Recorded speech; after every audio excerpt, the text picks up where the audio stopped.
right, boys and girls, welcome back to Deep Thoughts. As you can tell, today we're going to go into a very eccentric topic, one that has utterly exploded on the internet recently. And for those of you who might be finding this for the very first time, or you're just a member of the MK Ultra clan and you're new, and you didn't see our 100th episode or listen to it on Flat Earth, I thought I would revisit Flat Earth because I listened to kind of what we recorded, and, you know, we go through some of the science, but it was sort of, we didn't really get a chance to elaborate because it was more me informing Kyle about the theory. So I wanted to put that aside and sort of come at it from a few different angles, because it's fascinating to me that we would, in 2015, be recontemplating the mechanism by which we are held to this planet and the world that we live in. And it may be true that we're not on a heliocentric ball, and it might be true that we are on a ball. But way before we get to the science of the flat Earth, I just wanted to examine for a second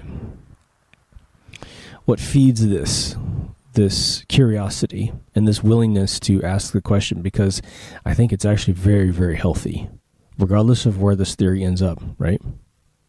Before I forget, the scientist that I'm yet to have an in-depth questioning session with did admit that he did not cross over the Antarctica in his visit to the Antarctica. He simply visited, flew next to it, and flew back home. So I'm 0 for 0 when it comes to people that have actually traveled over the Antarctica on a plane. I haven't found anybody who's claimed to have done it. It just gets weirder and weirder. That's all I gotta say. It's just weirder and weirder, right? But let's talk about what feeds this. There's probably a lot of things that feed the flat Earth theory. And interestingly enough, I could come at it from the bottom up, that it was the first theory of how our world was created. And every religion on planet Earth started with flat Earth. Every single one of them. I'm going to bring this mic down. I'm trying to see if I can cut down on the breathing sounds that go into the mic.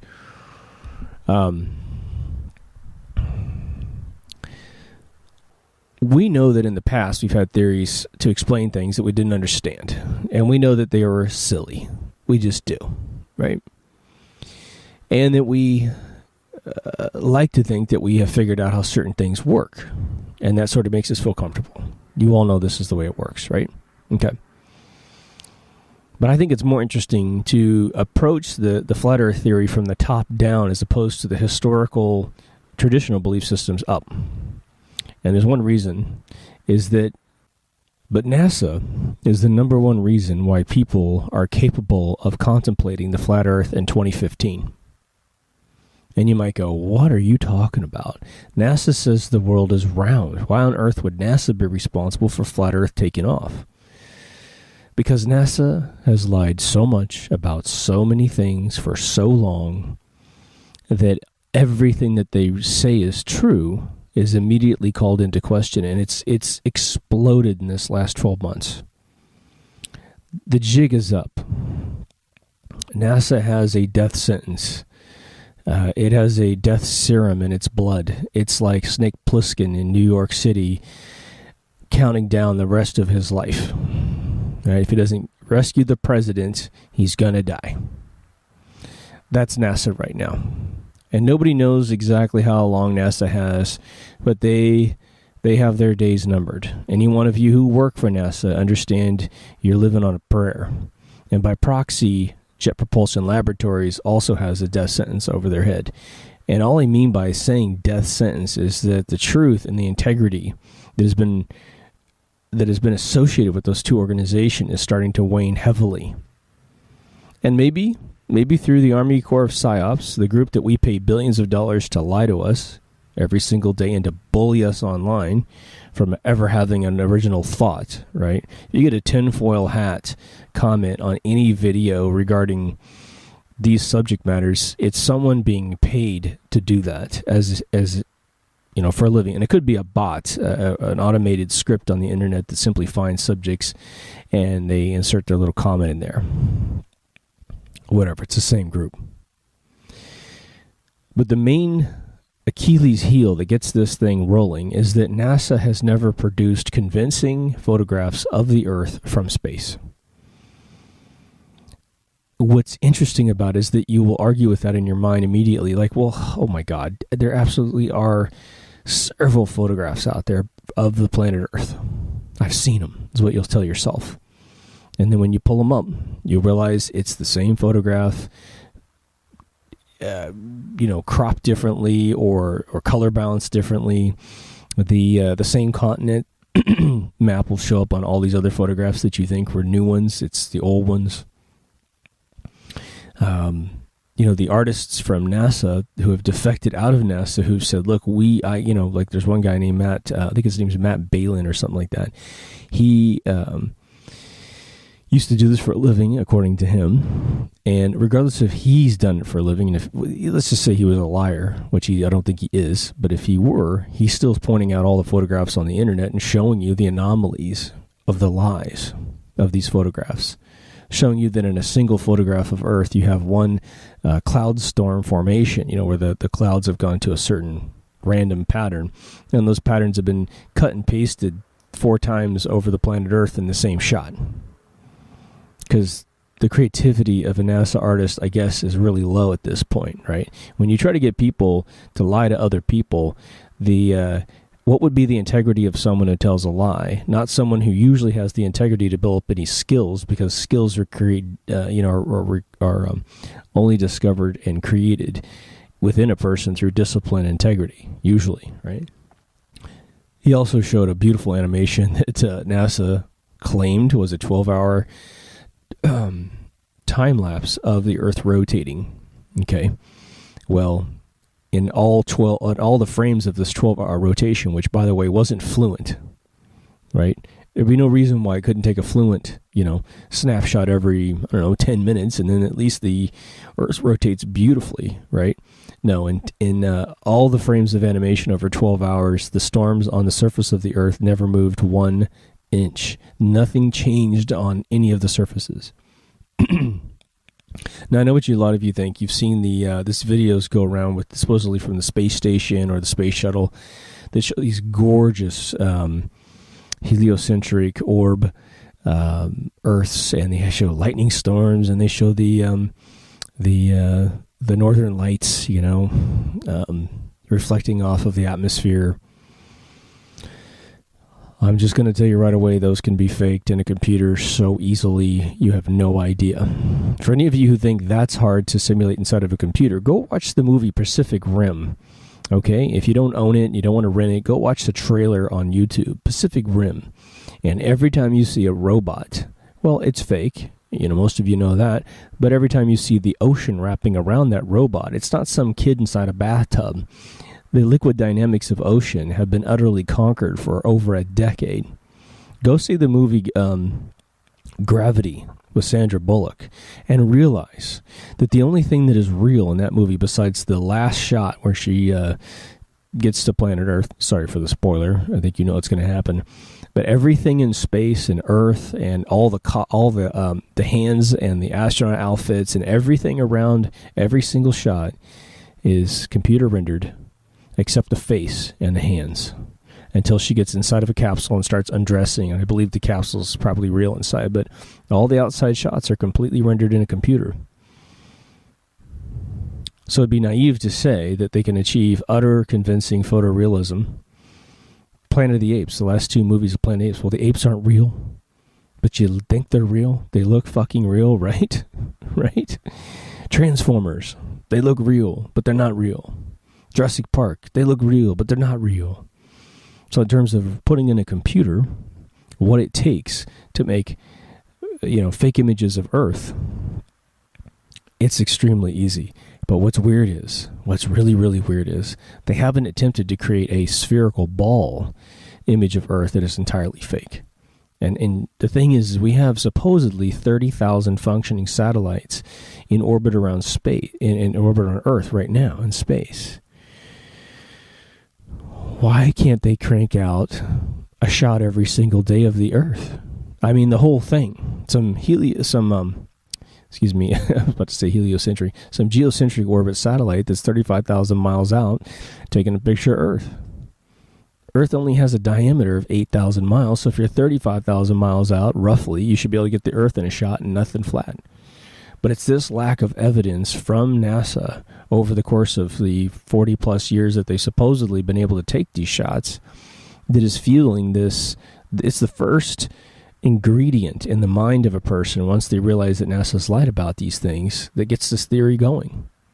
For those of you who have the guts, okay, to research the moon landings and the hoax of the moon landings, you realize they lied about every single mission. We've never been to the moon. The Orion project at NASA is still trying to figure out how to put human flesh through the Van Allen belts, which is only 1,000 miles up. The first Orion mission to figure out how to build a capsule so humans could go through this belt without dying didn't have any humans in it because they knew they would die. All right, well, supposedly we went through it 7 times. If you count Apollo 13. Probably 8 times if you count Apollo 10, which went up, circled the moon supposedly, and came back. And a 1/4-inch aluminum capsule. Well, must be a reason why NASA lost all the footage of all the moon missions. Must be the reason why NASA lost the schematics of the Saturn V. It must be why the F-1 booster rockets that were in the Saturn V were never revealed to the outer world how they worked, because they didn't have the pounds per square inch to get this thing out of orbit of Earth. Everything was concealed where it counted. And go see episode 26 if you have any questions about the moon missions. All right, I'm not going to repeat that here. But the other thing might be that this theory is a plant. Maybe it's a psychological operation of its own. And maybe the people that are at the forefront, the tip of the spear, who seem to have all this time to create movies and documentaries and books on this subject, maybe they're plants. Maybe they're here to orchestrate it. You know? I'm just throwing that out there. That's what shills are. They have an amazing amount of time in their life to dedicate to one theory. It's crazy. We'll get into that too. But what would be the benefit of harvesting human beings that are willing to believe a flat Earth after we have, I think, observable evidence that most of the bodies in space are round? Well, you'd find a bunch of gullible people. But you'd also find, and I don't mean to make that insulting, okay? Because I'm going to get into flat Earth, and I'm going to say that there are things that I don't understand either that seem to really call into question what we've been told. So I'm not against flat Earth. I'm just not quite there yet. All right. But we have to look at it from every single angle, especially if we're going to come on board with something so counterintuitive to what we've been brought up to believe. And maybe it's just indoctrination that's got us into this belief system. But we need to have the courage to take it easy and relax and make sure we're not making a huge mistake in spending our life in this. But I have to say, I don't think it's a mistake to research anything, even if it is ridiculous in the end, and even if you do come up with it in the end and you don't believe it. Hey, that's progress. I think I've said that in one of my other episodes, right? But the other thing that it finds is a bunch of open-minded people. And you don't need to look very, very far back in history to realize that open-minded people have been persecuted and killed each time a country wants to rise up against its people. You know, China. China killed all of its landlords at one point when Mao rose up. And then they got rid of academics, which were essentially called, opposition. Anyone who understood the dictatorship that Mao was setting up in an otherwise new democracy, as he said, were murdered. And the peasants, the mob rule peasants, the low IQ mouth breathers stood up and bound these landlords and bound these intellectuals and cut their heads off and killed them in public. Should give you a bit of an understanding why that area of the world really struggles with creativity, why all they do is manufacture other people's ideas, because the thinkers of China were entirely wiped out. I don't mean entirely wiped out, and I do believe the kids are starting to nourish their individuality. But here this is a global thing. Anybody can watch a flat Earth video on YouTube, Anytime you watch a video on YouTube, well, the powers that be know that you watch the video. You know, your IP address identifies you wherever you are in the world, and they know. Especially if you sign up and make an account, they know. And it's not like they're going to come lynch you in the middle of the night, but, I think it should be relatively bottom feeder knowledge to know that there is a database in the world, several, that track the psychological profile, and it builds a profile on each one of us based on our behaviors on the internet. That's how they find a lot of these patsies to blame all these things on. They just find a person that mathematically is exactly the kind of person that they need to be a patsy for whatever crime they want to commit and blame on somebody else to take away our rights. So the flat earth thing might actually fold into that agenda to say we're trying to find people who are open-minded. And maybe they think, obviously if they do have satellites and they're out there looking at a heliocentric world and they're like, look at these fools believing that it's flat again. How easy was that? And all we had to do to get them to consider such a thing was to essentially prove that we faked a bunch of stuff. So literally the negativity in their history that they faked a bunch of stuff, or they wouldn't let us see, the real stuff, is feeding the agenda for us to not only doubt them, but to supplant their theories with this other theory that might be just as ludicrous. I don't know. I'm not telling you it's one way or the other. I haven't been in space and looked at Earth that I know of, right? So let's get into the flat Earth theory. Now, I hope some of you are new to this, even though we did our 100th episode on it. I hope some of you are new to this so you can have a fun time with this. And again, I'm not coming in from some superiority complex view to say, oh, I know it's heliocentric and you flat earthers are stupid, because I'm sort of on the fence with some of these issues. I think what has been called into question quite vividly is that a lot of the science and a lot of the cause and effect measurements and observations in the world have been nearly completely proven incorrect. And what do I mean by that? I mean that things that they say would happen if we were on a round Earth don't seem to be happening. Things that they say that would happen if it was spinning 1,000 miles an hour don't appear to be happening. Things that they say would happen if the Earth was supposedly, screaming through the universe and through the galaxy don't seem to pan out with some of the observable photographs that we take. There are a lot of things that it doesn't explain, such as other planets that we can see through telescopes in our backyards, not through observatories that could be faking it, but through really expensive telescopes in backyards. I've personally seen Saturn with its rings. I saw it in my buddy's backyard. He did not rig it up to give me the illusion that flat Earth is the way it works. I've never even heard that theory until this year. I mean, seriously contemplated, right? But because on this show we try to keep our minds open, let's go for it, right? Now you might think, if you're like me, you're thinking there's no way you're ever going to convince me, ever, that this is a flat Earth. But I think that what feeds that rejection or that protectionism against I guess you could say the credentials that you've built up as a human being would be that you wouldn't want to be embarrassed by coming up with that story. And I think that makes complete sense. The other side of it is that you've been raised with round Earth, round heliocentric Earth, and so any other theory is going to sound crazy.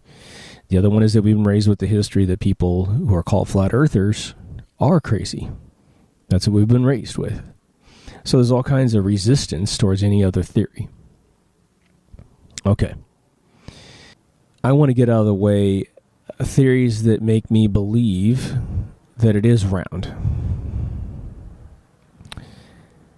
When they show us the map of the planet Earth, which, again, if you study a bunch of map makers, they will admit that the typical globes, which are sold in stores and featured in libraries or schools, they have admitted, okay, at the top levels of map making, that those globes were finalized before they really figured out the proportions of how big the continents are.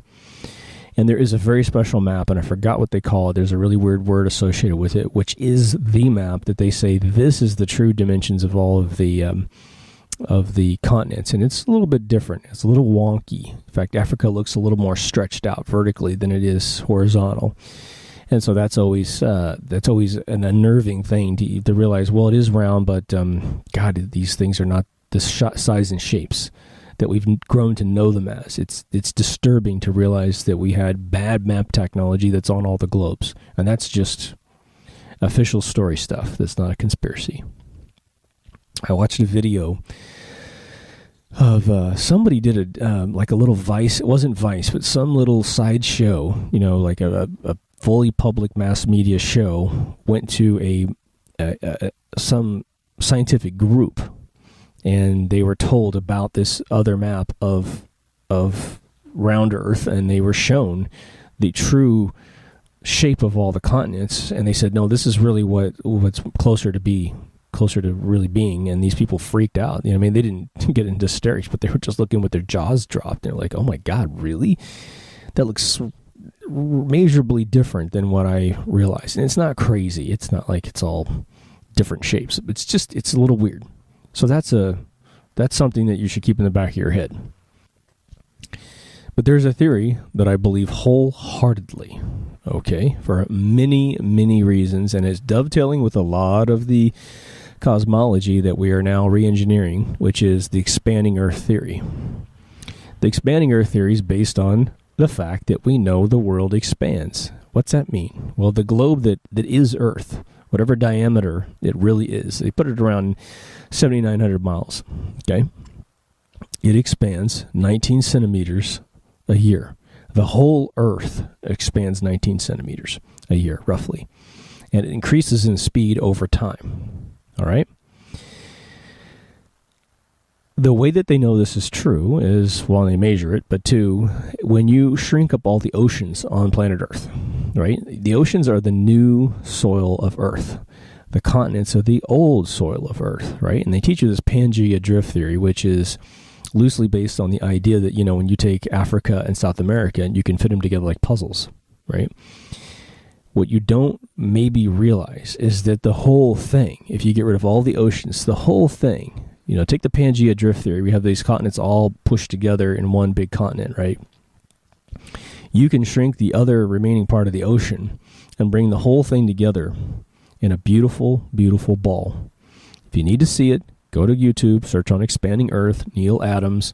He narrates this computer animation where he doesn't change the shape of the continents, but he gets rid of the oceans, which again are the new surfaces, and it comes together beautifully. Now, if it's a flat Earth, then that completely contradicts any sort of flat Earth theory, because it all comes together on all edges. All right. The only thing that would remotely still dovetail into flat Earth would be that this thing was undone. It was all together in a ball, and then someone, undid it and laid it down on a flat surface. That's your number one piece of evidence that flat Earth isn't true. And what feeds expanding Earth? Just to give it a little bit more, because I'm saying expanding Earth, and you're going, dude, what are you, nuts? Like, what is this? Well, the shrinking thing in the video that Neil Adams prepared is pretty much conclusive for anyone. I've shown it to intellectuals who have briefed Rothschild people, and they said, God, it's really hard to contradict that. It looks so fucking obvious that it's expanding, that it did expand, right? Expanding Earth is based on the fact that the center of all bodies in the universe are plasma energy. Tesla proved in Colorado, when he built his gigantic Tesla coil in Colorado, that he sent just infinitesimal amount of electricity down into the Earth's crust, and he brought out an infinite amount of electricity and had a standing lightning bolt for 60 seconds. For his money and for his science, and he understood electricity better than anyone who has ever lived on planet Earth. Okay, they don't teach you about him, but he invented, and discovered alternating current. He was drawing from the bowels of the plasma ball that is at the center of the Earth, which feeds this electromagnetic belt around Earth. They tell you it's nickel because nickel can be electrically charged and have a similar property. Okay, but it's ridiculous. The sun is a plasma ball. Sunspots are looking into the bowels of the dark center of a plasma ball, and the Earth has it too. When Earth mountains jostle in the deserts, plasma energy balls pop out. They've tracked these 100 times, and they're filmed, and they look like UFOs, because when plasma energy is visible to the human eye in an atmosphere, it acts like a mirror, because it's reflecting all the light that bounces into it. So it looks like a chrome sphere or ball. If it spins really, really fast, it starts to create an equator looking like a disc. All right. When it interacts with the electrical charges of the atmosphere, it tends to find negative pressures in the atmosphere, and it travels 1,000 miles in one direction and then finds a negative pocket and stops. And then it travels 1,000 miles in another direction, etc. You can see these on radar because radar bounces off of them just like light bounces off of them. So a lot of the UFO sightings that you've seen reported by the Navy and people watching them are simply plasma balls that pop out of the desert, which is what happens in remote areas, because it's a desert area. We can't live there because the rock formations forbid us from building homes on them without spending a lot of energy to smooth them out. That's why that happens. Okay, you can look down the seam of the Atlantic and the seam of the Pacific, and there is look down the middle, and you'll find a seam down both oceans where the new crusts are coming out. There's a scientist who's been tracking this for 25 years using NASA satellites to track these plates. All right? Because everything's electric in the universe, and all the modern cosmologists of today's era have thrown out all of the old theories, and they found this ecosystem of electricity that binds us all together, that creates the potentially the gravity wells that displaces ether, that holds us all together. We have a direct relationship with all their bodies. All right, but these seams were weak. That's how the oceans essentially, when the Earth needed to expand, it found the weakest fault lines in Earth, and there was two. One that became the Atlantic, one that became the Pacific. The Pacific was weaker, so it grew faster, right? If you take a piece of cloth and you pull it with like big robot arms that are not going to lose the fight, right? Whatever anomaly is in the cloth is going to break first. The weakest link in the cloth is going to break first, and that's exactly how the Earth's crust broke. Okay, so back in the age of the dinosaurs, all right? If our carbon dating of dinosaur bones is correct, the Earth was about 1/4 the size, thus 1/4 the gravity, thus dinosaurs could be gigantic creatures and dragonflies could be 3.5 feet long. The atmosphere was most likely extremely dense, creating a very lush world, allowing an insect that doesn't have lungs to still metabolize enough oxygen to get gigantic. The reason why insects can't get big today is because they don't have lungs. They've got patties that metabolize oxygen through little perforated spots on their body. Insects are bigger in the jungle and the rainforest because the oxygen is very thick, because there's a lot of oxygen metabolism, from chlorophyll plants. Thus, and it gets held down inside of the canopy of organic life, and that's why you get a 1-foot spider in the jungle or a rainforest, right? And that's why the ants in your backyard and the spiders that crawl in your house are little teeny tiny things. The more lush and moist a world is, the bigger those insects get. It all dovetails together beautifully. German scientists have tracked the age of the ocean by reverse engineering the salt accumulation over the years, and they put the oceans at about 60 million years old, plus or minus 5 million. Those are pretty young oceans, all right? Reason why we think there's a lot of earthquakes happening all around the world is because Earth might be in the need to expand once more, you know? So that's just one theory that really, really dovetails beautifully with a heliocentric Earth. That doesn't account for some things I'm going to mention here. Okay, there's contradictory things to the heliocentric thing that comes out of the flat Earth theory. So, and for those of you who believe in flat Earth, and maybe you're the head tip of the activism, and you know you're not a shill, we're going to get to your stuff right away here. So the first thing that's tough for people to understand is, what does anyone mean by flat Earth? If you've never heard it before, what's the physical model that they're thinking of? Because if we think about the old flat Earths, we think about the Kansas album cover where it's essentially a square or something, and there's just an edge, and all the oceans are falling off the edge. Thinking that can't happen because the oceans don't fall off the planet Earth. Right? They don't drain anywhere, right? The best way to think about this theory that's currently being asserted is to look at the UN logo. The United Nations logo is a round logo with all the continents spreading out from center.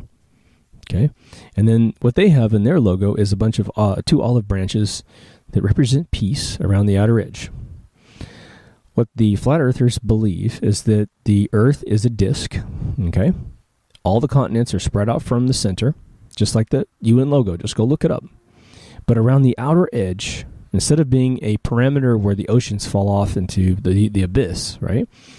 The Antarctica, instead of being a circular thing at the bottom of a globe, all right, it is a parameter around the outside of this disk, all right?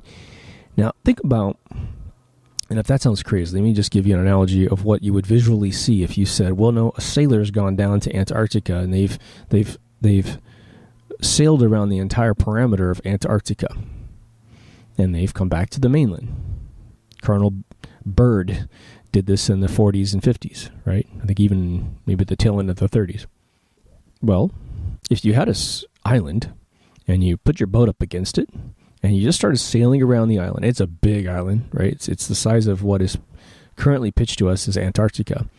You're going to have a side of your ship that has this landmass to it and an ocean to the other side of your ship. And you're going to go around the island. And you're just going to go around and around. And the bigger the island is, the less of a curve you're actually going to notice on this continent. What if you were going on the inside of a really massive, massive circle? Again, it's so massive you don't really see the curvature. But if you go around an island, if you put a buoy in the ocean with an anchor and a big red flag going like this, and you go around the island, you're going to come back to your flag. Okay. Well, the same would be true if you put the buoy in the ocean and you sailed around the inside of a parameter.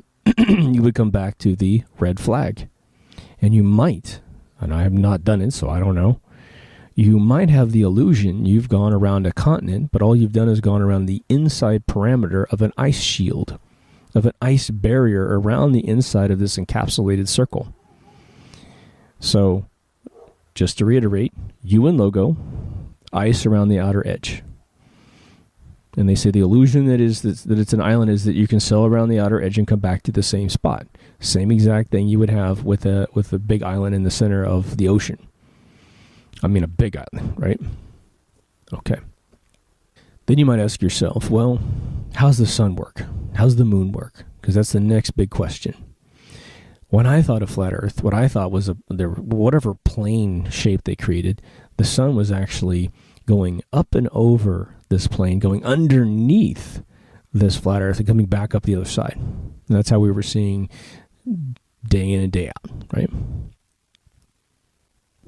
What they're saying is this. The sun and your round UN logo, take the UN logo and go about halfway in to where you might see the equator band in the center. For those of you who remember records, it would essentially be the outer parameter of the label on the center. Okay? What they believe is that the sun and the moon are in opposite orbits. They're in the same orbit, but they're on opposite sides of the same orbit. And they're essentially chasing each other in this circle. Over this flat plane, they're in the center of the flat plane.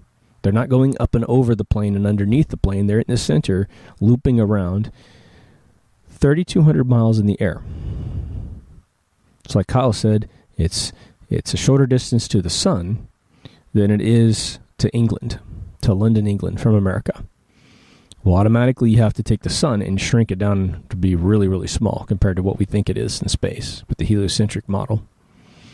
Then you might say, well, how is there ever nighttime? If the sun is always over this plane, how would there ever be nighttime?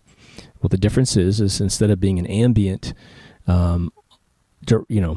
spotlight, an ambient light that basically shines equal light in all directions, they're saying that the sun is more like a spotlight. So it only lights a really, localized region underneath it. And as it goes out of view, as it rotates out of your hemisphere of this disk, right, that you can't see it at all. You can't see it because it's way off the vanishing line, and it's only pointing down, so you don't get the sun in your area. And because when the sun goes away, here comes the moon, it's over us in a different way. So hopefully you see this in your brain. UN logo, ice barrier on the outside, the sun and the moon chasing each other towards the center, behaving more like a spotlight. The moon definitely appears to be reflecting wherever the sun is. And there's people that have a problem with that too. They think the moon is fake. They think it's a self-illuminating object. They think because the atmosphere reflects off of light before you actually see the moon, that it's transparent because it has a blue haze in front of it during the day, and they think that means you can see through it. I think that's completely wrong. Okay, whatever that thing is, it's reflecting light from the sun. It's not transparent just because it has blue on it. But there are some interesting photographs of the moon, which I have to see this personally to believe it, but there are photographs of the moon with stars that seem to appear through the moon while this sort of hazy, transparent illusion is occurring. Now, if any of those photographs are real, okay, just look up a star shining through the moon. If any of those are real, then the moon is a bizarre object. Now, the moon's a bizarre object regardless, and I'm going to try to get into that too. It just is. Even if it's heliocentric globe, it's too big for our planet. It happens to be the exact size to eclipse the sun. It always seems to show us the single face of the moon. Never shows us the backside of the moon. All right. There's an interesting theory, I should say, that it is a old dormant sun. And I thought, that seems pretty sci-fi. It's just a great story that the sun, or that the moon was the first sun that we had. Or maybe we had a dual sun at one point, but it was an old sun light bulb and it burned out. And I thought, it's baseless. It's just some guys with his idea. But then when I realized that the moon tends to show us the same face, I thought, well, maybe that is the front of the bulb, where you look at a bulb and it says how many watts is on it and who manufactured a GE logo in the center. And the fact that the moon eclipses and turns away from us and that kind of stuff starts to break the directional properties of it being a bulb. But maybe it turned off and then it lost its direct pointing down mechanism, and so it does kind of wobble around, whatever. Okay. But now, let me give you the biggest evidence that I think calls into question the heliocentric model, at least as it is portrayed to us, that we circle the sun and the sun goes around the galaxy and the galaxy is flying through the universe. We have a problem that when we take photographs of the sky at night, and astronomers do this all the time, they put their camera on what's called a bulb exposure. Back in the film days, right, before it's digital, and I guess digital has the same properties today. But you essentially open up the shutter and you put it on a tripod. You open up the shutter and you film the stars for the course of an evening. When you develop the photograph, or I guess look at it in your camera, you have this perfect spiral around the North Star. Okay. And all of the stars are circling around the North Star. And we explain that to kids, and I was told this when I was a kid. It's because the Earth is spinning, and of course everything in the space is going to spin around the upper axis of Earth and the lower axis of Earth. And so, of course, all the stars are going to spin in a beautiful circle.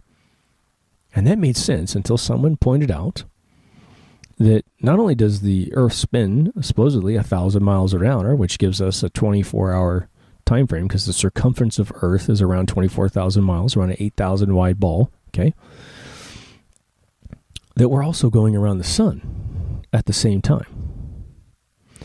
And so this spinny photograph of all these stars in the sky should have a bit of a wobble, just a tiny infinitesimal wobble, because we're also going around the sun at the same time the Earth is spinning. Now, maybe, I haven't done the math on this, not even sure how to do the math on this, but maybe it's because the Earth is spinning so much faster than the orbital pattern around the sun with the old heliocentric model that it just doesn't wobble enough within 24 hours or within the 8 hours the shot's being taken, right? Because you can only do it at nighttime wherever you are, right? But maybe within 8 hours or whatever it takes to rotate, we don't see it. Still a little suspect, right? the weird thing is that we know that something is spinning because this photograph reveals stuff spins in space. So you have to then go to two different models. One of two different models. We're spinning or the stars are spinning. Okay, that would mean the sky is spinning, right? That old flat earth thing where all the stars are painted on the inside of a dome. That's how the scientists first thought up all the stars. And then when they realized that we have orbital bodies called Jupiter and Mars and Saturn and all these guys, Venus, they're spinning at different rates. And so they said that there were spheres connected to the sphere of the outer painting of the stars, and they spin at their own rates. And that's how they were able to figure out that they spin differently. It starts to get really messy and gross because then those bodies have moons, and so you have to put little spheres on those spheres. It started to get to be kind of ridiculous to most people, which is why heliocentric starts to really take effect in the mind once you start thinking this thing through. And that would be the problem that the flat earthers would have to explain as well, which I've never heard explained really, with any convincing explanation besides to say, well, that's just what they did. Right. I don't know why that would be the case. But here's a weird one. Here's a really strange one. And it may be related to the relativity of stars in our galaxy because the galaxy itself is spinning. So everything that we see in the close proximity of about the 1,200 stars that we can see with the naked eye, 2,500 if you acclimate and go way into the desert where there's no light pollution, right? What we see in the sky tends to stay in the same place. There's all kinds of structures around the world that have been built to find the equinox and the solstice, which are these very specific moments and quarters throughout the year of where stars appear in the sky throughout a year in quarters. So you might be thinking, well, what exactly do you mean? All right. Most of you are familiar with the constellation Orion. Orion looks like a warrior with three little stars for his belt, which just happened to map down to the pyramids on the Giza Plateau, right? And he's got four stars that create his body, and he supposedly has he's an archer, so he's got a bow, and he's shooting, I believe it's Sirius is the tip of his arrow, the brightest star in the sky. And if we were to pick any one of the three stars in his belt, in Orion's belt, and let's say it's wintertime, we can see him in the sky, and I'm on my patio here, and I create a tube. I just go get a tube, right? And I put a little mirror in the bottom, and I cut a little hole in the tube so I can look sideways, and it's like a little, scope where I can see up. And I have a box of cement, right? And I put the tube in there, and it's wet cement. And we're gonna fix this thing in place. And we got a little, I forgot what the hell they call it, but the little periscope that submarines use. Right, you look into it like this, and you can see up and out. But we just have our tube being like a little reflector telescope. Okay. I take the tube and I point it at, say, the center star of Orion's belt. And I hold it in place on that particular day. I know that on let's put it this way, December 25th, right? The winter solstice, that the Orion's belt's there, we got a clear sky. And I freeze that pipe in place. So it's got the center star of Orion's belt in my pipe, and it's the center of my mirror. Just staying there looking at it. Next year, we know that on the same day, same time of day, that star is going to appear right inside my mirror because it's going to be in the same position because we're going to rotate, and it should be there. Well, that's what actually happens, all right? And that can be explained by the fact that there's relative movement in the galaxy, and everything is moving kind of. It's like traffic. You're all going 60, 70 miles an hour, but everyone's going the same miles per hour. So the car next to you, even though you're all moving, is still right next to you. If you keep looking out your passenger window, there's the other car, right? Let's say you travel for 10,000 years. And you've been turning. Your sun's been turning. You've been going around your sun, and the sun's been blasting through the galaxy. You would think that a few of these stars, maybe not the constellation stars, maybe constellation stars are so close it's not a big deal. But you'd think some of the stars in the sky due to parallaxing, due to rotation, due to variable speeds of flying through the galaxy. And the only thing we're really suggesting to solve this problem is that everything in the galaxy is at a constant speed. Nothing is moving at a different speed. Or, by the way, the stuff that's closer to the center of the galaxy must be moving a little slower, and the stuff on the outer side of the galaxy is moving way faster, because that's what would have to be to keep everything in the same state in a rotating body, right? Instead of having like the drain and the water down the drain of your bathtub, the center is going really, really fast. If you ever watch the bubbles go down the drain, the stuff on the outside is really slow, and then the inside starts whipping really, really fast and going down in there. Relatively speaking, they all could be going the same miles per hour, but as you create a vortex vector, that relative speed on the outer ring, pushed up to the center of the ring, makes it go quicker because there's less distance to travel. But that doesn't appear to be happening in the galaxy, because the stars always come back to the same places relative to these structures that are thousands of years old. A little weird that everything seems to line up in our pipe. No matter how many years goes by, those stars seem to be in the exact same spot. A little weird. I don't have an explanation for that. But it might be relative to the other theory that feeds a flat Earth. Now, I'm sitting on this patio right now, right? There, I'm going to let that cloud go into the edit. There's smoke coming off my cigar. And it's at its own relative speed once it leaves the cigar, but it's not showing any signs of going 1,000 miles an hour once it leaves the tip of my cigar. Now, you might think, well, that's relative because the atmosphere is actually rotating also at whatever speed you're at, and therefore you don't feel the Earth turning. A lot of people are going, I think we would feel something if we're on a ball and the ball's turning supposedly at its equator, only at its equator, 1,000 miles an hour. Now, if you were to move the North Pole, say you're at the North Pole, standing on ice, and you're a foot away from the actual pole point, wherever it's even wobbled, don't worry about the wobble, but you're right there, wherever it is. If you move that little circle you're standing in, you just draw a circle around it, your longitude area. If you move that 1,000 miles an hour, well, then the equator is now moving several thousand miles an hour. You'd screw up the whole planet if you moved every single longitude at 1,000 miles an hour. It can't, on a sphere, move equal speeds. It just can't. It doesn't. So you got a bit of an anomaly to solve with the atmosphere supposedly rotating at this equal speed of the Earth's rotation to keep us from feeling movement. Now, some of you might be going, what the hell, you're losing me here. Okay, let's just think about this.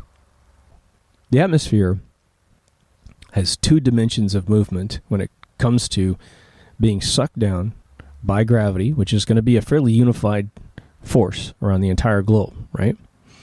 If this thing is spinning on like a top, okay, which, again, when you look out to the stars and you take that bold photograph of all the stars going in a circle, it seems very evident that we're spinning. Because if we're not spinning, then the stars are spinning. And because we think the galaxy is gigantic and the universe is gigantic, that doesn't work for us. It's too much stuff having to move very, very quickly in space to give us the illusion that we're spinning, but we're not. Okay. So we have a surface of Earth calculation of how fast the atmosphere would have to be moving. Let's just say in the first 20 feet from the surface of Earth to the top of this 20-foot parameter. And we know since the Earth goes up and down with mountains, and you can be in Colorado and be, 30,000 feet in the air, right? That this atmosphere would be moving at different velocities based on the gravitational pull of the atmosphere down to Earth. But we don't experience that, do we? Now, you might go on top of a skyscraper and it's a bit windy up there, all right? But it's not too far off from what it is on the ground. And you can still go to the top of the Empire State Building on a summer day and it doesn't feel crazy. There's not like a constant 20 mile an hour wind up there. People would be blown off the top of buildings for years if that was the case. All right. Well, we know, just plain old physics, that at the North Pole or the South Pole, the air would be moving nothing. It just would be moving nothing because it couldn't. It sure as hell couldn't move 1,000 miles an hour because it would knock you off the face of the planet, right? So at the equator, it'd be moving 1,000 miles an hour, and at the North Pole, it'd be moving nothing. And there'd be this variable algorithm from the equator, okay, all the way up to the North Pole or down to the South Pole, where the atmosphere would have to slow down because it's getting to the apex of the rotation point, right, of the spindle that we're supposedly rotating on. That's pretty amazing mathematics. That in all the variable adjustments of the atmosphere to the North Pole, that we're not getting gusts that every once in a while blow a semi completely off the face of the planet, or at least blow it a few states away. It never happens.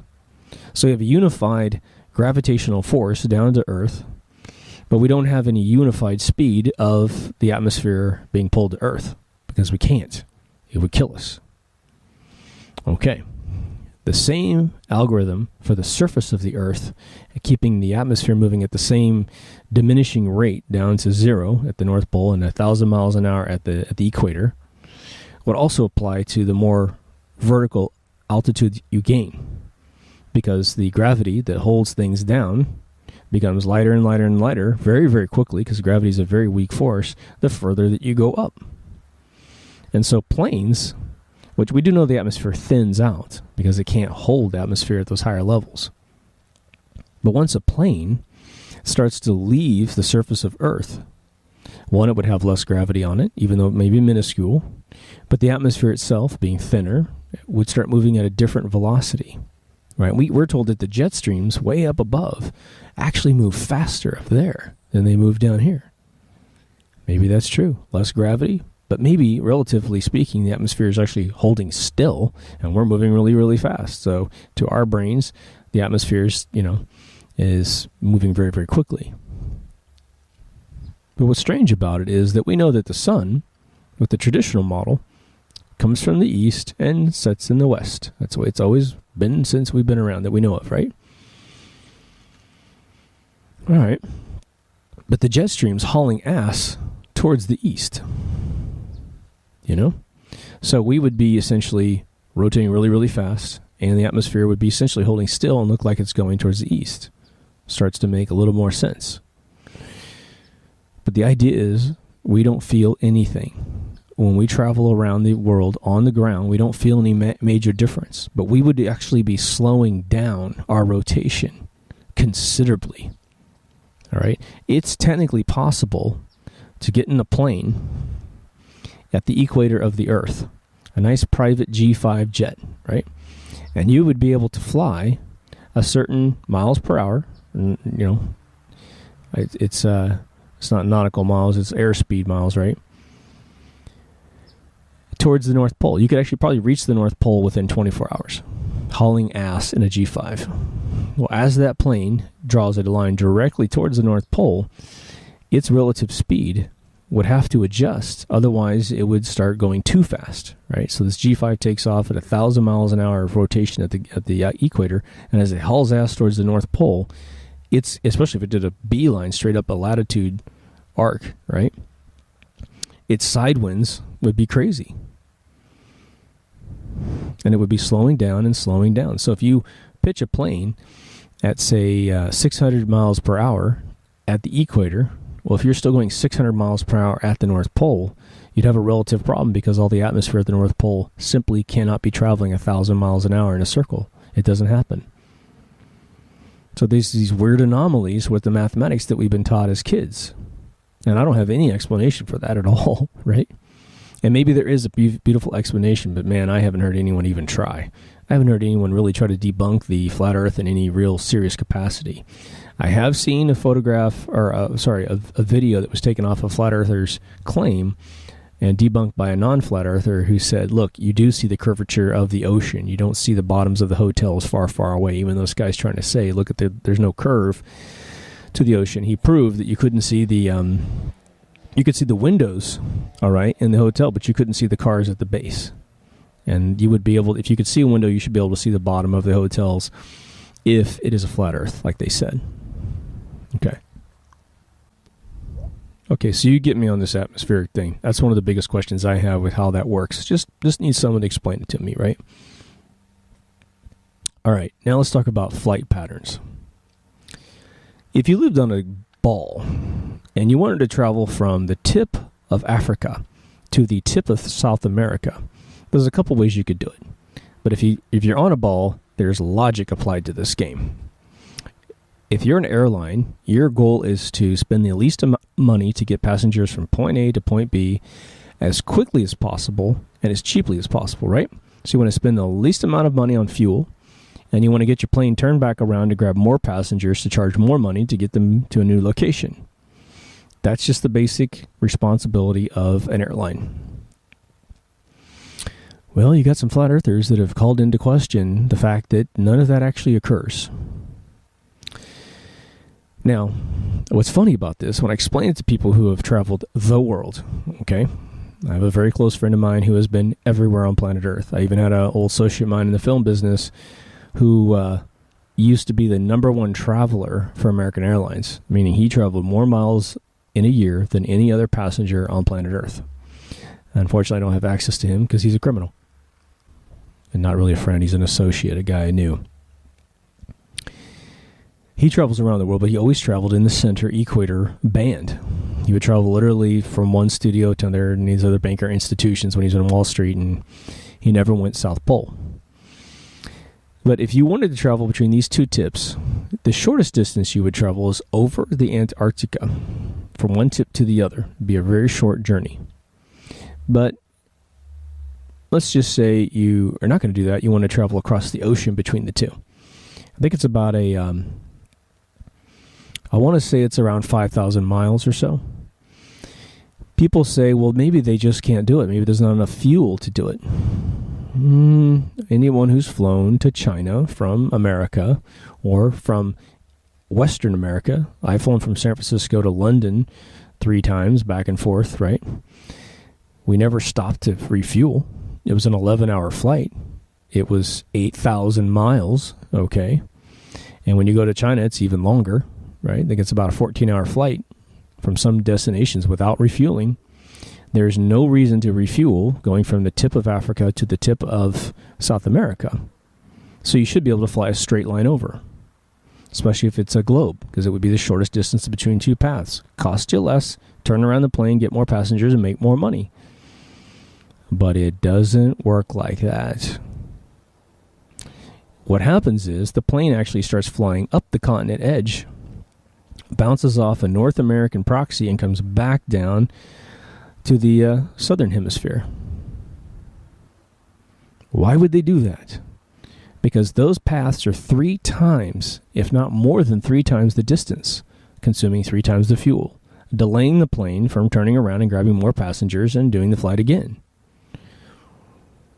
But if you were to take the UN logo, all right, and you were to look at it, and you were to say, okay, plot me the closest, or the shortest distance between the tip of Africa to the tip of South America, you know that the fastest way to get there is straight across the center of this logo, which is exactly what we see on a heliocentric pattern, is that they, in a heliocentric, when you turn it into a ball, they go up towards the center and back down.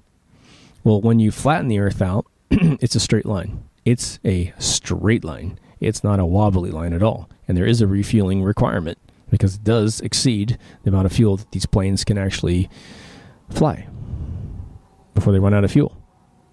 Big clue, something's weird.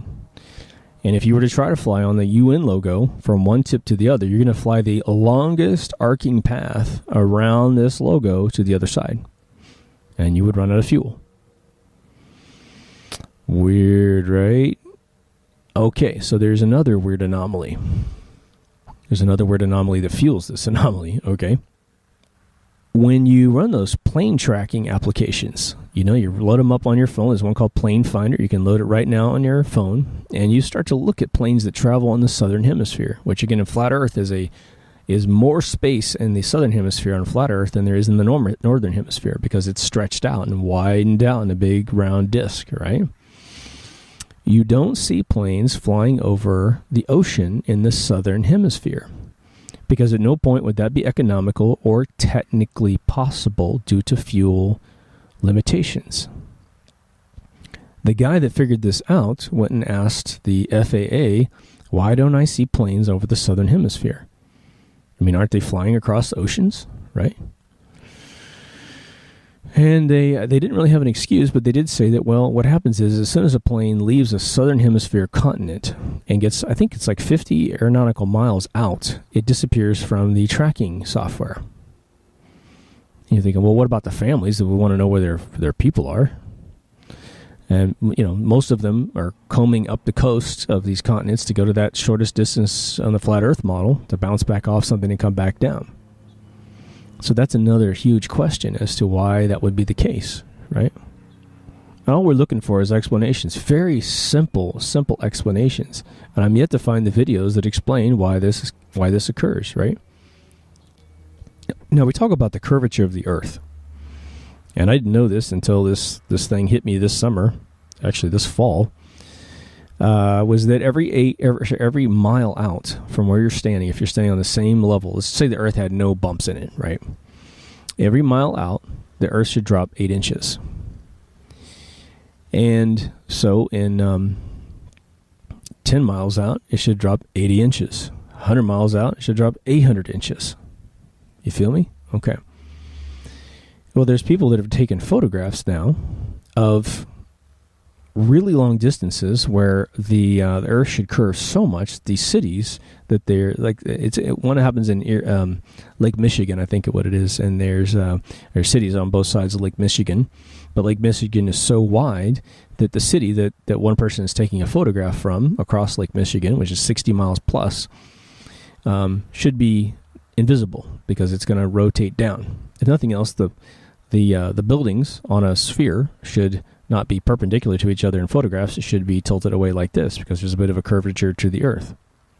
It was a famous situation where a guy took a picture of, I believe, the Chicago city landscape, right?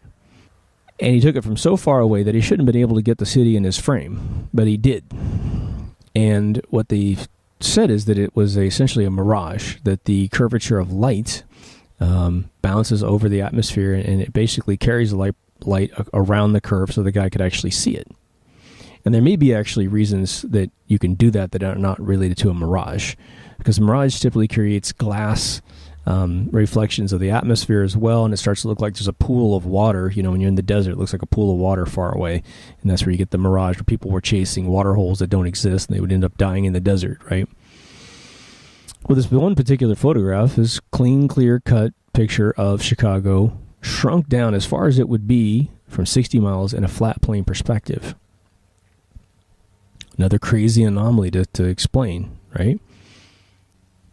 And that's just one photograph. But now, again, like I said, someone did do a videotape at some exotic location, and they were able to prove that other people debunking this footage were able to prove, look, you can't see the base of those buildings, so it does look like it curved down. Now, what I don't understand is that they actually said on the news that the whole city would be out of view due to the curvature of the Earth. And I don't understand that, because 60 times 8, right, is not going to produce enough inches down. Was it 480 inches down, right? You still, what is 480 inches? It's not that far down. Okay, you're still going to see freaking skyscrapers, and you may not notice the fact that you can't see the taxi cab on the bottom of the building. But it's not feet. It's not 480 feet gone. It's just some inches gone. But there was a famous experiment a guy did back in the 1800s where he had a stream and some survey equipment, and he sailed down this stream, a very straight stream. I forgot where it was exactly, but you can look this up. But he put little red flags of the same altitude off the ground every mile for like 8 or 9 miles or something like that. And then he took a survey telescope and he shot a straight line out, and he was able to see the top of the flag of the furthest flag out without adjusting for curvature on the Earth. Seems like even if it dropped a few inches, it would still be way down, 8 miles out. 8 times 8, 64 inches down. Well, he shouldn't be able to see it that easily, but he did. He saw every single one of the flag tops. How do you explain that? I don't know. There are people that have supposedly defected out of the Navy that say that all the artillery calculations, the calculus that Napoleon was so good at to send an artillery shell to another part of the Earth, actually doesn't compensate for the curvature of the Earth, even though the Navy says they do. I got a buddy who's a sniper, and I forgot to ask him, but there's snipers that are supposed to come out and said that they don't compensate for the curvature of the Earth. But then some of the training material says they do. So we need to resolve these conflicts and claims versus what is actually occurring, right? Another one of the big ones is that we talked about the sun just being 3,200 miles up. And I forgot what the distance of the sun, the diameter of the sun would be at 3,200 miles based on what we see. But sailors around the world have used sextants, which is just this little tool with a plumb bob, and they can it doesn't have a plumb bob, but it basically tracks, perpendicular to the Earth's surface where they are, and they start to figure out how far away things are. Well, they have pointed at the sun for the 2,000 years that we know the sextant has existed. And again, remember, we found this device at the bottom of, I think, the Black Sea or something in the Mediterranean, which was a beautiful machine that actually calculated the distance, calculated the sort of longitude, latitude positioning of where you are on the Earth based on time and where the stars are and all this other stuff in the time of Christ, So we had amazing technology back in the past, we know for a fact. But they're the ones that actually first calculated that the sun's about 3,200 miles in the sky. Now, I wasn't there. I don't know if that's true or not, but, that's what a sextant, if you brought it up today and pointed at the sun, that's what you get. Now, the other one is based on that particular theory of the sun being very close to the surface of the Earth, which would mean you just adjust it all down. You adjust its brightness down. You adjust its fireball emissions, its heat, all the way down to the point where it is a smaller object. It puts out less heat. The coronal mass ejections may be happening, but they're not happening at the massive scale that we think it is, being a 93 million mile away, huge ball of hydrogen helium, right, with the electric core. And for those of you who are still struggling with the electric core of the sun, remember that they told you the sun is a ball of hydrogen that's burning. Just remember that, 40% of the sun's surface is helium. Okay. They never really tell you about helium being at the center of the sun. But a sunspot, all right, is a negative area on the surface of the sun that is black for all intents and purposes. When you filter out the ambient sun filling in that hole from light traveling like a wave, once you filter that out, you start seeing these holes on the sun. And when the holes on the sun, the sunspots, start to occur, we get a lot more coronal mass ejections around those spots and on the surface of the sun, and that's what heats us up. So in 2003, when the world was actually a lot hotter than it is today, we had a lot of sunspot activity. All right, and the Navy worries about sunspots because of communication satellites that start to get a lot more CME activity, and it interferes with the electrons that make up all of our communication protocols, right? But if the sun was actually a burning furnace of combustible material, there wouldn't be any blackness in the center. It would be completely combustible no matter if there's a divot, a vortex down inside. If it was pooling down inside, you would either have a black hole on the surface of the sun to create that deprivation of photons, or you would actually have, maybe, this electrical mass that is sort of wobbly, right? A plasma ball would necessarily have a uniform, complete uniform distribution in it. But if it were to send some of its electrical mass out, all right, it would punch a hole in its own surface, right? Creating this deprivation of stuff burning on the outside, and then you would have this hole into the bowel of the sun, and which would be a dark hole because it's not burning up inside in the traditional thermal nuclear way that we think it's doing on the rest of the sun. And we still believe that's the way that the sun's atmosphere works, the sun's surface works.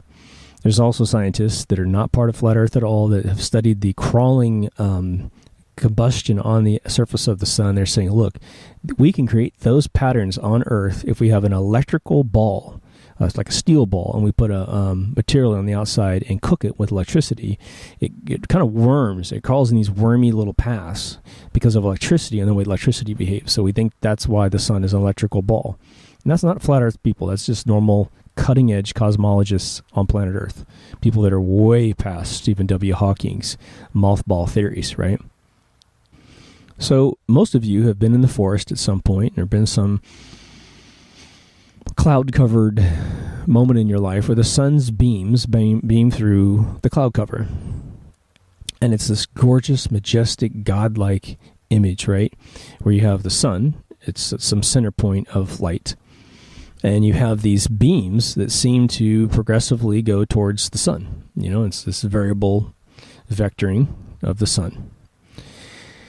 And what the flat earthers have sort of suggested is, look, if this was an ambient light 93 million miles away, then those beams wouldn't converge so violently towards a center light source, which is what we see when the sun beams volumetric light through the clouds.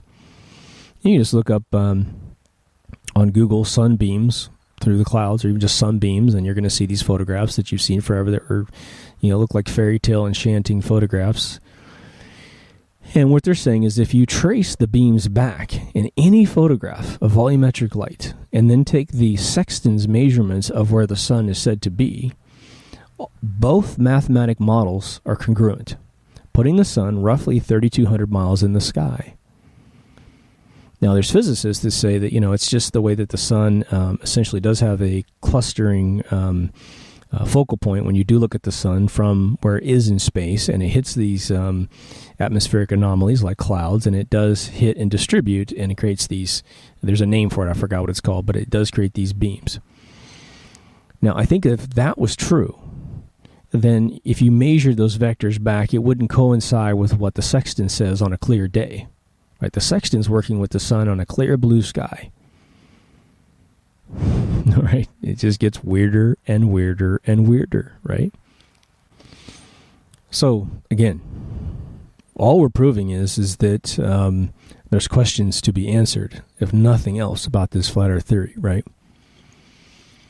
Now, the guy that worked for NASA, who's now turned into a stand-up comedian, which obviously you can attach. I used to work for NASA, now I'm a comedian, and anything he says is going to be deprecated because he's a jokester, right? He knows how to tell a good joke.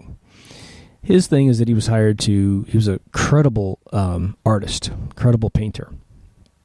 And he said that his job, this is all his knowledge, right, was to create images for NASA that were believable, photorealistic images. And I'm not sure, I'm pretty sure he was a Photoshop guy too, but he was also a hand painter that was amazing at what he did.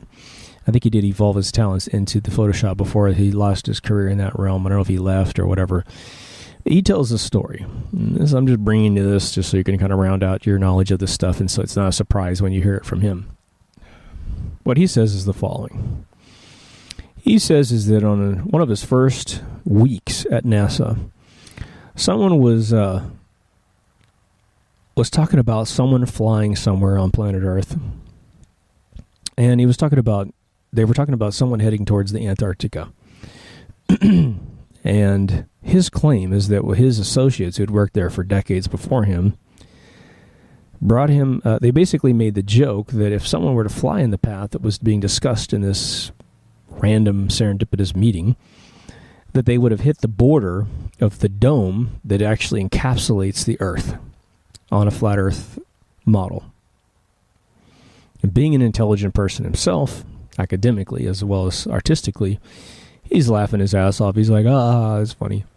And these guys supposedly, according to his story, looked at him very solemnly, very seriously, and said, well, maybe it's time that you understood how the Earth is actually put together so that when we're doing what we're doing, maybe you understand why we're doing it and how important it is that we do it. And he describes the story of them taking him into a room and then showing him the UN logo and saying, this is how the world's actually laid out. It's flat. The outer border is the Antarctic ice border. And that our job is to convince the world it's heliocentric, because it sort of makes man accept its limitations without actually perceiving there's a limitation. So if we thought we were in a petri dish of flat Earth, right? Well, shit, man. Man wants to find everything that exists in the universe. There'd be a bunch of us, like the Truman Show. We go out to the edge and try to penetrate it and figure out where the hell we are. Who's keeping us in this dome? Who's in charge? What is this all about, right? If we're in this petri dish, it seems like we'd be an experiment. And who knows? Let's just say that that's true theory, and outside is maybe hell, fire and brimstone and demons and shit. Who knows, right? And maybe someone's been convinced of something derivative of that scare tactic, and they're like, look, it's better we're in here. You have no idea how utopian it is in this dome. And we're lucky to be in this dome. So we're not supposed to penetrate outside. It's what God made. Let's put it that way. There's going to be a God science thing at this end of this deal. But anyway, they explain this to him, and he just he's almost looking at him in his opinion. He's done a lot of sofa interviews about this, and he's like, I'm looking at these guys like, you're pulling my leg. This is what you do to a first-day artist to see how stupid and gullible I am. But the caveat to the story is that they never recanted their theory. They never pulled him aside and said it was a prank. They operated every single day as if that was true. Now, he didn't say that they continued mentioning the fact it's flat Earth, and they didn't, assign him things to say, this is because it's flat Earth and you're going to make it look round. So he just said that in his first couple weeks on the job, or a couple months on the job, someone explained this to him in front of a crowd of everyone else who does that job. So a small collection of men who were doing this job. Go figure, man, right? So I think his name is Matthew Blayland or something like that. I think I said his name wrong in the other episode, but just look up Matthew Flat Earth and you'll find this guy's stand-up comedian stuff. And he's actually pretty damn funny. I mean, if nothing else, you'll get a good, entertaining show out of his. He does a presentation where his comedy bit is showing all these pictures of the Earth and satellites and his paintings and paintings that are pieces of synthesized photos of the Earth that have been officially released by NASA as real photographs. He just tears them to shreds in front of you. So if nothing else, he'll call into question everything you've ever been told by NASA, which is how I started out this episode, right? Let's talk about some of the overlays onto this theory. Now, I said at the beginning of this episode that a lot of religions have all done their models of flat Earth, and it's amazing. Every region of planet Earth has come up with their own version of this flat Earth theory. Again, and the thing is, they all agreed it was a disk. Every single one of them agreed it was a disk. And they have other layers of reality outside the disk in a lot of theories, right? Some Europeans used to say it was on the back of a turtle. And the old famous question of the woman asked the scientist, well, if it's on the back of a turtle, then what's the turtle standing on? And the guy's famous answer was, it's turtles all the way down. A turtle. I don't get that at all, right? That's probably not a true theory. But one of the leading flat Earth guys, and I have respect for anyone's opinions, all right, man? I don't offer any solutions for you either, and I've been, because of the flight paths alone, my mind is just a little bit blown, all right? The assertion is that we have been told that the world's heliocentric because it makes us less significant in the universe. It makes us calm down, as it might be, and our bone to explore where we are sort of calms down. Because again, we believe that we can't travel the speed of light. There's no way of leaving this ball in the perceivable future. So whoever's in control of us now, just suck it up because they're the ones that are going to remain in control of us. But the lead flat earthers are very religious too, very Christian-based religion. They believe in Jesus Christ being a real human being on planet Earth at some point in time. I wrote a movie about an Irish Jesus who was the first time the story is really reported as being told was 2500 BC, and his name was Cuchulainn, which means dog of Cullen. And when I did my research on this, I was sort of blown away that the archetype of Christ was in this guy 2,500 years before Christ was ever rumored to exist. There was a battle between Connacht and Ulster, which is the northern part of Ireland. The god Lugh sent his only son down to save these factions from fighting, and he manages to settle the war, balance out the powers, and then he dies at the very end and rises to be with his father. It's also where the finale to Romeo and Juliet actually came from, because he dies with his woman at the end. All right. As Europe took over Ireland, and as the retelling of the story under this name Christ came back around, and the Christ became a huge control apparatus for Rome, right? Rome Rome got too big for its britches and couldn't send legions into all the cities and control them, so they created the story of Christ to say, tax yourself, it's in the name of God, and behave. And then, of course, a lot of people didn't believe, so after about 1,000 years of problems with that, and, crusades that went totally bonkers all over Europe, they started doing the Inquisition for several hundred years, right? Each region of the world did a few hundred years of the Inquisition. Essentially was the way that Mao got rid of all of the intellectuals in the world, and they essentially got persecuted if you had an original thought outside of the paradigm of Christ. So the story of Christ was pounded into the genome of mankind, which is why we feel guilty saying that he doesn't exist or never existed. There's about 13 versions of the story of Christ. It goes back to the Egyptians, for God's sakes, right? Pardon the pun. So, for me, anyone asserting that the story of Christ has anything to do with the flat earth is a little bit weird, but let's just take the story of Christ out and let's keep God. Their theory is that God made this dome and put us in it, sort of like a Garden of Eden, but big enough that we don't explore where we are, because it's big enough we don't feel like we're captives. Because, what their theory is that when we did believe in flat earth, we felt special. And of course, the first theories of Earth and its relationship to the universe was that we are at the center of the universe and that the universe spins around us.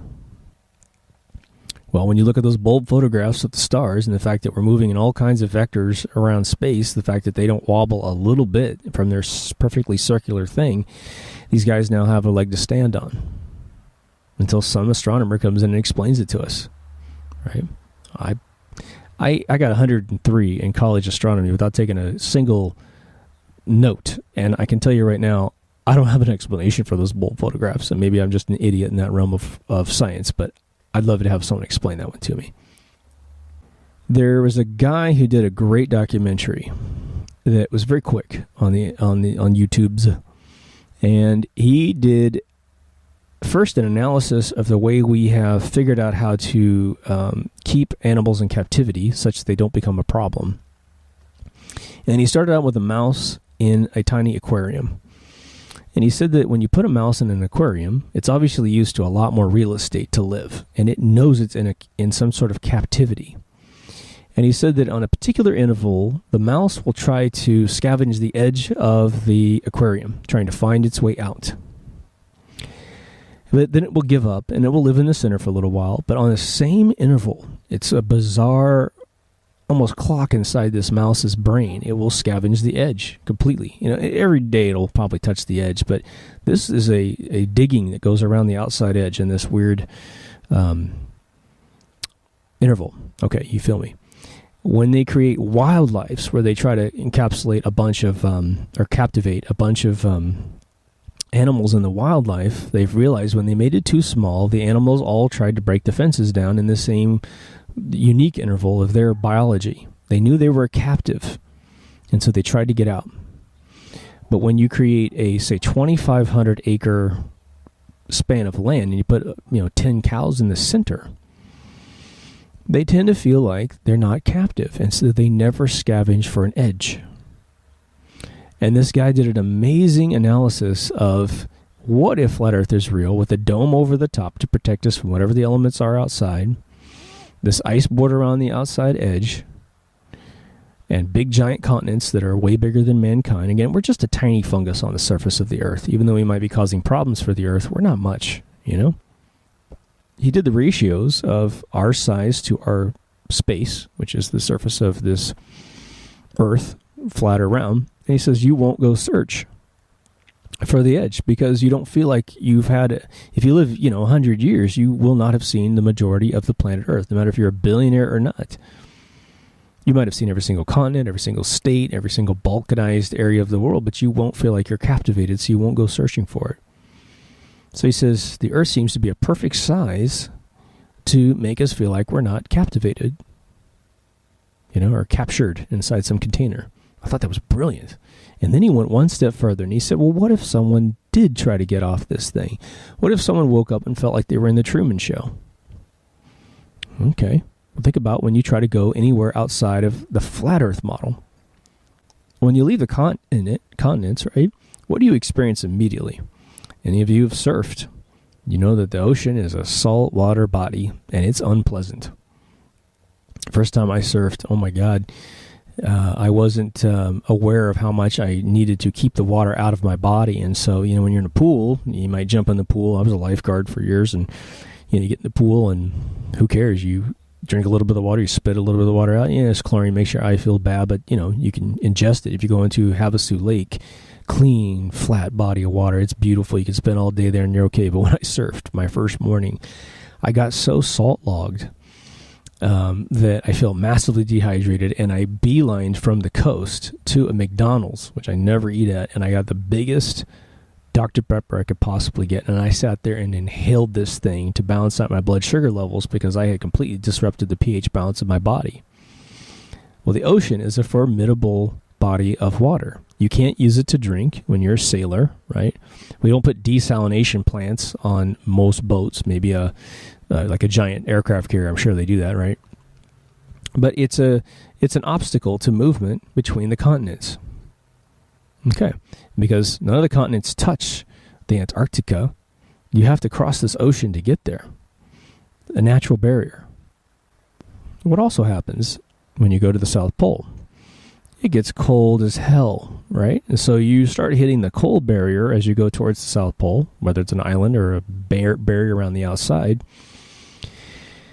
And you don't want to be there unless you're really dedicated. And there was a guy named Colonel Byrd who, again, went down there on behalf of the military and did get on the coast of this body of ice and look around. He said, man, there's amazing resources out there. I mean, there's infinite oil, infinite coal. It's tremendous down there.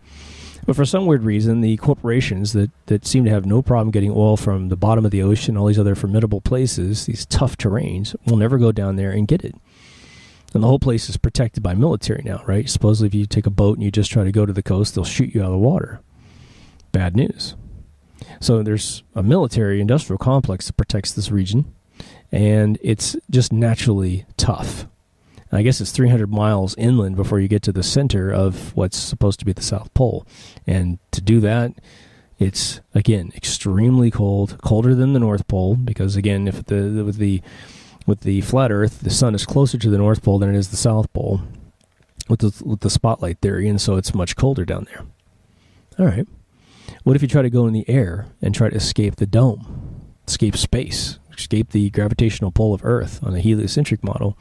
Well, it gets massively cold, and the air that we have to breathe goes away. So you integrate a hot air balloon. Well, the balloon is going to freeze to death up there. You're going to freeze to death, especially as a mortal man. What if you try to dig through the bottom of the Earth? Well, it's pretty damn thick for one thing, and if you were able to infinitely dig with some infinite machine, you're going to hit the mantle of this horrible, liquid steel. I mean, it's liquid iron, it's liquid earth, and it'll burn you up. Your machine will disappear because the melting level of any machine that you create is not going to withstand the heat that's down there. So we have a natural barrier in all directions from exploring anything outside of the continents that we have access to. And again, when you make it flat Earth, it becomes romantic and interesting that maybe we're in some captive thing, right? Again, just gets weirder and weirder. But that's sort of a circumstantial assertion onto the theory, which I just think makes it more interesting, right? Now, what I'm going to leave you with is the following. There's an organization that manages all the policies with the South Pole. I don't know where they are. I'm not exactly sure what their name is, but I've seen photographs of their meetings. And it's really, really weird. Okay? They build a room that is a triangle configuration of desks that everyone's sitting at to have this meeting. They line these desks with white cloth. What color is ice? Ice is white. All right, so they've created this barrier in the room, a symbolic barrier of this room in a pyramid formation, which is kind of funny. It's indicative of the power structure and compartmentalization in which we believe runs the world. That's probably why it's a triangle, not a round circle. In the center of this room, they could have just left it blank. They could have let the press sit in the middle and film everybody like they do in Senate hearings. But they didn't. They built a triangular island out of props in the center of the room with little fake trees. They're going a triangle formation, okay, a pyramid formation, except the pyramidal stone, the capstone of this triangle in the center, is missing. So it kind of goes up, makes a flat tip to this pyramid. It's lush and green in the center, and the desks are all surrounded with white cloth. Well, the shape's probably wrong, but the metaphor is on point for the flat earth theory. A barrier of ice around the inhabitable region in the center. And that's how the people that run the policies of the South Pole arrange their room when they have meetings about it. And just, you can find it on the internets, okay? I just think that's weird. You know, why would you do that? It's probably got to be the worst configuration for use of space in a square room, a rectangular room, to create a triangular formation in there. But the triangular formation, I think, is paying homage to the power structure and how it all works, right? If they consider themselves knowledgeable about the outer parameter of a encapsulated dome world, right? Then they perceive themselves as the pyramid structure of command over the center area, if nothing else, to the proxies that might talk to those areas. I guess, wait a minute, there's one more I want to give you. This is a Steve Jobs presentation. But wait, there's one more. There was a private rocket team in Utah that broke the world's record for altitude of a private rocket. And they built this beautiful rocket, I don't know, maybe like 15, 20 feet tall, a few feet, in diameter on this rocket. And they shot it into the sky in late June of 2014. I want to say it's like the 23rd to the 28th, and they shot this thing about 11 o'clock in the morning. And when they shot this thing in the sky, it went really, really high. I can't remember exactly how high it was, but it broke the world's record for a private rocket going into the sky. And it landed just a few miles away from its launch pad area. Okay. Well, again, if the world's rotating at 1,000 miles per hour, once something leaves the Earth's atmosphere, leaves the Earth's surface, the gravitational pull weakens, and this thing would have probably been about 200 miles away, which is what they calculated if it had been on a heliocentric Earth. But that's not the interesting thing. The interesting thing is, as soon as this rocket took off, they had cameras all over this thing, HD cameras, something you never see from NASA, especially when they go to these secret places, right? Actually, you do every once in a while, but it's not as common as it should be. But things started spinning in a circle as it went up. So the fuselage of this rocket's spinning, and it's spinning super duper fast. And they're filming the Earth going away. The weird thing was, the sun was in the sky, and it was in all the shots with one of the cameras. But the one shooting off to the side, on a bunch of its rotations, saw the moon off to the side. Now you might think, big deal, dude. The moon's out all the time during the day. It's not like it's going to be the end of the world. Except that this particular time of the year, in 2014, the moon was on the other side of the planet from Utah. Almost a straight line through the Earth to the other side of the Earth. No matter how high this rocket went up on that particular day, it would have been impossible to see the moon, especially a crescent moon, right? But it was in the shot as a crescent moon. Now, if you had a flat Earth, that crescent moon would work out perfect in the shot because, again, it's just out of your view because of perspective vanishing. It's not visible when you're on the surface of Utah. But when you go way up in the sky, you'd start to see it off to the side because it would come into view, right? You'd be up high enough to look down on it or look at least over to the side. Remember, they said it's only 3,200 miles in the sky, both the moon and the sun. With the sextant and the light beam vector reverse engineering, it's only 3,200 miles in the sky. So the guy slowed it down, filmed it, went to NASA simulation software that's online and found that the moon was on the other side of the planet on that particular day and said, "What's up, guys? How did you see the moon in this shot?" And the funny thing was, in the YouTube comments of this little tiny documentary, the owner of the rocket, supposedly, you see his comment in the bottom, he goes, "I am the owner of this rocket. This footage is legitimate," meaning it is the real footage. We didn't edit it to put the moon in there. "Please contact me." And I have no idea where that went. So I started thinking about this whole thing. I thought, well, what if both theories are wrong? Heliocentric, as we know, it's wrong. Flat Earth is not quite right either.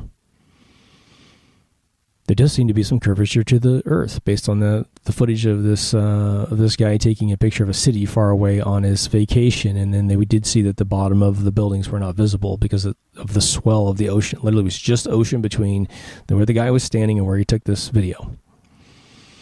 And he didn't walk up and down the beach to create different heights. That was his point when he took the footage.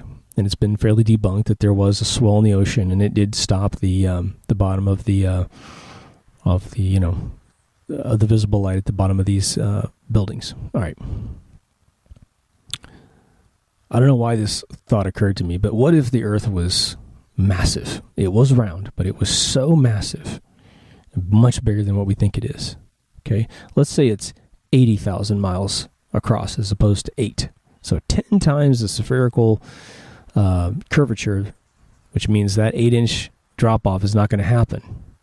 It'd be, I guess it'd be 1/10 of an 8-inch. So it'd be 1/8 of an inch. It might fall in 1 mile. So it means 100 miles out, you're not going to see much disappear.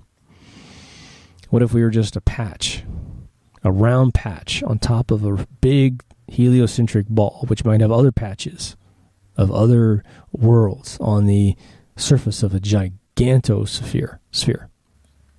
And, maybe the anomalies with the sun and the moon are still orbital, but they're far, far away, or maybe they're not so far away. Who knows? But the massive amount of what this thing might be different. Might change all the mathematics of what we see. Or maybe in some weird way, it does have a dome over it, and somehow they're able to keep these bodies up there due to something we don't know about gravity. It's weird.